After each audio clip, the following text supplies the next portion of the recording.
morning, Bootstrappers. This is Ryan Nickel with the day in the life of a Bootstrap real estate investor. It is 6 a.m. my time. I'm just getting back from the gym.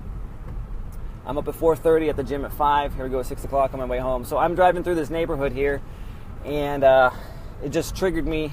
I remembered, so last night I met with a family in this neighborhood, and they're behind on their mortgage, and they're going into foreclosure and whatnot.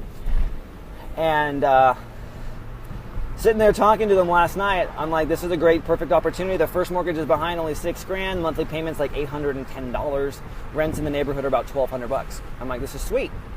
And then all of a sudden they're like, well, we have a second mortgage. I'm like, whoa, second mortgage? Okay, for how much? And they're like, well, originally it was like $77,000. Still not bad because they have, I think, about $150,000 in equity. They're like, but we're in foreclosure and we haven't paid on it for 5 years.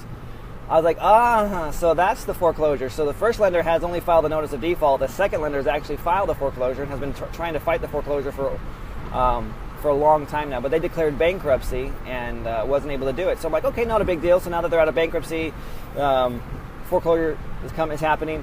So that original loan of $75,000 is now almost $130,000 is what the demand is for that note.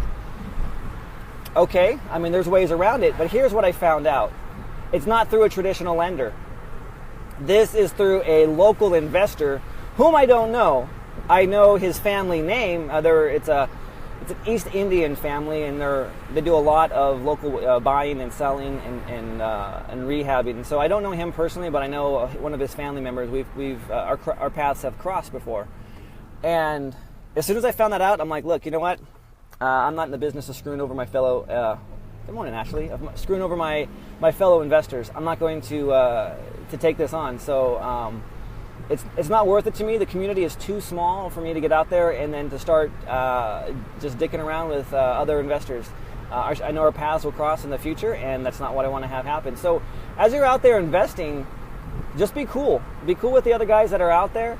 And, play nice. You're all in the same sandbox. Your paths will cross eventually one time or another.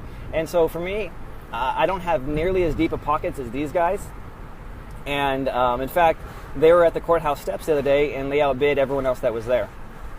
So it just tells me exactly about how deep these guys' pockets are. They can afford to take losses or to go negative if they need to in acquiring property. And they can sit on their homes and wait for the properties to rebound for a very, very long time. I'm just a small fish in a big pond here. And so anyway, word of the wise, play nice. They'll come around and pay itself back in dividends.